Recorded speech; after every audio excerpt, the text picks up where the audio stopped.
If you're an owner, operator, or staff member that is responsible for growing your online and ultimately offline community, chances are there have been several occasions that you've had a creative roadblock and blankly stared at your laptop thinking, what topics do I post about or what do I document about today? If you've been frustrated with the loss of your valuable time because of a struggle to brainstorm ideas for your digital and social platforms, I want to help. In this video, I'll share topic suggestions we've given to and also learn in collaborations with CMOs, VPs of marketing, and social media directors so that you can limit the time lost and get to building and engaging with your brand's community, hopefully leading to more prospect inquiries, more sales, and better client retention. My name is Lyle Gadden. I'm a 25-year fitness industry veteran, and this is Industry Unveiled.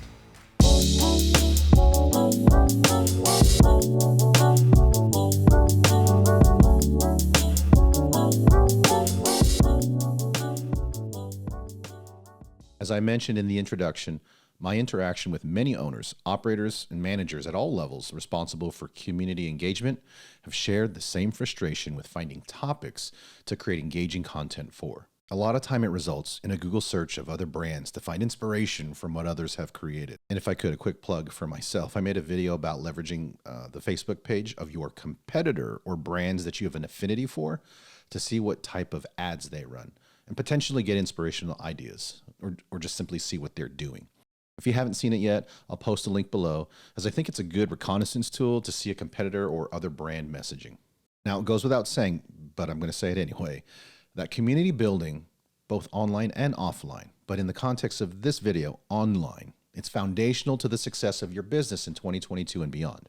Before I get to the 3 topic pillars, let me do my best to implore, motivate, nudge, just get your attention to take community building on your social platforms. Now, this is geared to my fitness industry friends, so if you're not in the fitness industry, this might apply to you. But friends, I need you to take it as seriously as we took lead box distribution. Remember when we got the brand new acrylic lead boxes with the improved pen bungee and the 3M stickers for the lead pads? We got to take it more serious than that. Or when we would hand out flyers and put them in car windshields, just be real careful to lift the wiper, or we would wedge it carefully in the door handle. How many A-frames have we lugged out with the interchangeable urgency window creating countdowns? Now it had the convenient 7-point Velcro attachment technology. Or we'd post up at the exit of an escalator for VIP free pass handoffs strategically placed in their stomach or their free hand of these mall shoppers. Yes, these are things I've done. But my friends, a lot of you loved doing those things. You had focus, you had zeal, you had enthusiasm when you led your team to do those things. We need that same type of commitment to building an online community. You have to be all in on acting like a media company for your brand. Now, this is just one man's opinion, but I believe actions rooted in a commitment to learning how to connect, engage, and grow with a community purposefully with the intent to serve and educate will yield more sales and retention than actions rooted in a commitment to learning tactics to prospect, sell, and close members of a community. And to be clear, learning the tactics to prospect, sell, and close, they're foundational skills to drive production in business. I support them. I used to teach them. However, I'm just saying that when you don't commit at the very least an equal amount of energy to teaching your teams how to connect with your community, you rely too much on the promo, the flash sale, the hard to find superstar employee instead of creating an environment or culture that your team is accountable to for nurturing community connection. Now, with that said, consumers can easily access information at any time of day about any brand on multiple platforms, and you just can't afford to not have information out there. Gone are the days of consumers patiently waiting for brands to push them information. Now consumers are proactive. They're pulling information about brands that pique their interest. Think about your consumer behavior or your family and friends' behavior when they hear something good or bad, for that matter, about a brand's product or service. Most of us, in some form, pull information by checking out a Facebook page and groups within Facebook, an Instagram profile, a YouTube channel, a TikTok account, a LinkedIn profile, a tweet, a Google My Business review, and that profile being found by a Google search. And eventually, you find the product or service's website. And if you're not on most of these platforms, and even other platforms, you've just lost out an opportunity to potentially connect with a future customer. Now more than ever, there are so many opportunities to connect with a future customer. Why miss out? First, the smartphone adoption is now ubiquitous across humankind. It's projected that in 2022, 6.567 billion humans will have a smartphone subscription. In the US alone, Consider that 85% of the population, so our population is about 332.4 million, 85% are going to have a smartphone. That's 282.5 million people.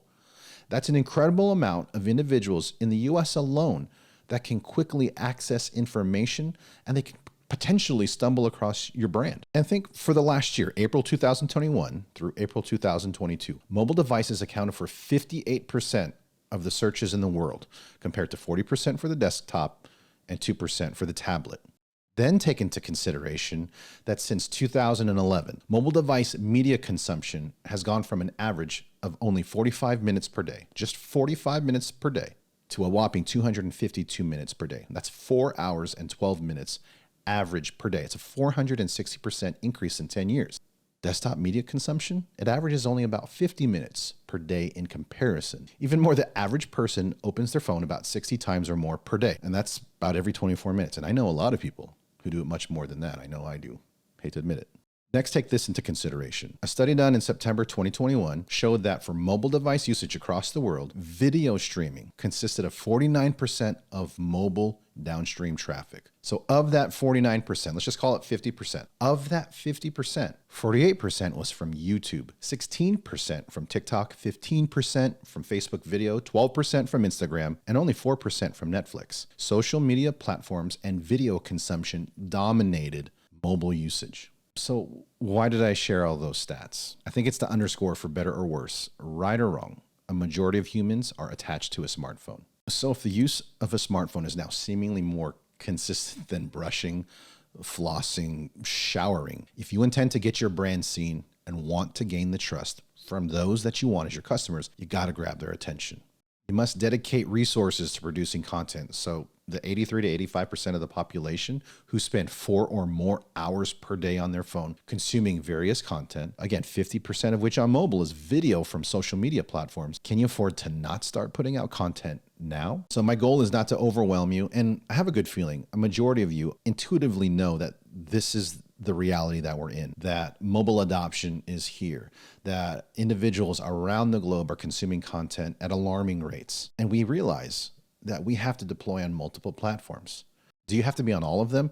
No, but unquestionably, you need to be on several of them and consistently making content for them to engage with your brand, for you to create community, to nurture these relationships. And maybe we'll make another video about all the different platforms in detail. Now, bringing it back home, regardless of the multiple platforms you are on, you must be on a few of them in this competitive landscape as brands vie for your prospects' attention. And so it really comes down to understanding the people that we serve in the communities that we're in and connecting with them with the right topics, engaging with them, and making sure that we communicate with them regularly so that we can nurture a relationship that brings brand loyalty. So let me not keep you waiting and share the 3 topic pillars to build your library of content around. So I hope I've done a good job of at least giving you context at what's at the fingertips of your community. I'll cover these 3 in no particular order. The first topic pillar to build content around will be educational topics. Educational topics give you an opportunity to be a coach, to lend credibility to your expertise to your community. Some examples will be how-tos, how to improve your mobility, how to use a treadmill, how to freeze your membership. This is a great way to guide your clients and prospective members on specific steps to do something. Others will be little tidbits of information like, did you know? Did you know the benefits of hydration, a training implement, or a specific mindset to overcome a plateau?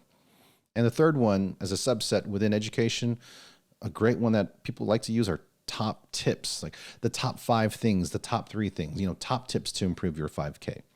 So in education, these 3 subtopics hopefully will give you a lot of opportunity to create content to really engage, coach, and educate your customers and your prospective members. So the next topic pillar will be entertainment. Now, entertainment is a great way to connect with your prospective members in your community because it's going to share stories and it's going to be a great way for you to connect emotionally. Now, some real good examples of entertainment will be like Show behind the scenes of your operation. How was it that you set up this group fitness class? Or maybe you show behind the scenes of a training that you do for a specific training implement. Or you could even show behind the scenes of how you take care of the club and how you clean the club. You'd be surprised what it is that individuals find entertaining. Another one that you can utilize will be a day in the life. Document the day in the life of an instructor, a staff member, an owner, a manager. Just take maybe 5 to 10-second video clips of them doing things throughout their day. It's another kind of behind the scenes video and can be really entertaining for individuals, and let members connect with staff members really on a personal level. And another one that you can do are member interviews. This is a good way to add humor to it. For example, should bicep curls be allowed in the squat rack? There's going to be a lot of questions that you can ask members, and you're going to get some interesting stories. So I definitely recommend this one for entertainment purposes. So here are some topics again for entertainment. So the third topic in the 3-topic pillar will be empathy. Now, this is a great one because it's a way for you to show your community that you understand what they're feeling, to show that you're empathetic to their needs and emotions when starting a training program, or maybe they hit a plateau. So some examples of this would be sharing a member's journey. Now, a lot of you understand this as a testimonial. These are one of the most underused tools to connect with the community. I strongly recommend that you find a testimonial or 2 per week at minimum. You can find these success stories. Just ask your members. And through asking your members, you're going to create dialogue and connection with your membership community. And another one that you can do within the member's journey is share a special interest story from a member. You'll follow them outside of the gym, maybe show where they work if you can get permission, or maybe a hobby that they like to do. It really shows that as a business, you connect with your customer and you're interested in their story and not just their money for working out. And the next one to look at is, what is your purpose? So you can do a montage of the staff, of the leadership, about your why. What do you stand for? Or you can go to each individual person and share maybe once a week or twice a week. And this is a great way to highlight employees as well. Why do they do what they do? It'll just really give confidence to your community and to your current members that wow, this team believes in what it is that they do. They love working here, and I want to be a part of that. And the last one's going to be feel, felt, found. Feel, felt, found is kind of a sales technique, but these videos are going to help prospective members and members understand that staff and members alike, they understand how a prospective member feels. They felt the same way. And they found this when they tried this program, or they found support when they met with this nutritionist. And again, this is just a technique, a little nuance in how you can present a video, but hopefully this is going to help you create videos that create emotion. They'll say, wow, they understand how I feel.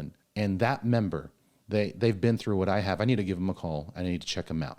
To recap, the 3 topic pillars we discussed are education, entertainment, and empathy. The idea is to find subtopics under each of these pillars to build your content around, ultimately with the goal of engaging and building your online community. I would suggest holding a 30-minute or less strategy meeting to list as many subtopics under each pillar as your team can think of, then delegate to whom each topic will be assigned to. Hold a couple of these meetings, but keep them brief so they don't feel forced and drawn out.